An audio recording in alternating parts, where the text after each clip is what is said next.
ഈ കാബൂളി കടല കഴിക്കുകയാണെങ്കിൽ ഇതിൽ അത്യാവശ്യം കുറച്ച് നമുക്ക് വേണ്ട ഒരുപാട് സാധനങ്ങൾ നിന്ന് കിട്ടും. എനിക്കുള്ള പൊറോട്ടൻ്റെ രുചി കൂട്ടുന്നത് ഈ കാബൂളി കടയാണ്. കറിയാണ്. അപ്പോൾ കറി മാത്രമായിട്ട് നമുക്ക് ബ്രേക്ക്ഫാസ്റ്റ് കഴിക്കാം. ഇന്ന് പാലും കറി കൂടിയാണ് ഞാൻ കഴിക്കുന്നത്. ഓക്കെ, നമ്മൾ കഴിക്കുമ്പം ഇതിലൂടെ നമുക്ക് കിട്ടുന്ന കലോറീൻ്റെ അളവ് കുറച്ച് കുറവാണ്. ഇതിലൂടെ അത്യാവശ്യം നാര് കിട്ടും, പ്രോട്ടീൻ കിട്ടും, ഇതൊക്കെ കിട്ടും.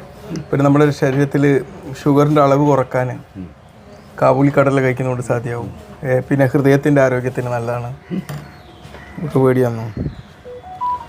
അല്ല, വടകരയ്ക്കൊക്കെ കാര്യമായിട്ട് കറിയാണ് കൂട്ടുക. ഹോട്ടലിൽ ചിലയിടത്തൊക്കെ ഉണ്ട്. ഇത്ത കൊളസ്ട്രോൾ കുറക്കാൻ, ഹൃദ്രോഗങ്ങൾ വരുന്ന സാധ്യത കുറക്കാൻ, സ്ട്രോക്ക് വരുന്ന കുറക്കാനൊക്കെ അതുകൊണ്ട് സാധ്യത. ഓക്കെ, പിന്നെ ഇതിങ്ങനെ കഴിക്കുമ്പോൾ അത്യാവശ്യം നമുക്ക് ദഹനത്തിന് നല്ലതാണ്. ഇതിൽ ചന്ദ്രടാ നമുക്ക് ക്യാൻസറൊക്കെ വരുന്നത് തടയുന്ന ഒരുപാട് കാര്യങ്ങളും നമ്മളെ ഈ ഒരു കാബൂളി കടലയിലുണ്ട്. മനസ്സിലായില്ല? അപ്പോൾ എന്തായാലും നമ്മൾ ഈ കാബൂളി കടലയൊക്കെ ഇങ്ങനെ കഴിക്കുമ്പോൾ നമ്മളിപ്പോൾ ചില സമയത്ത്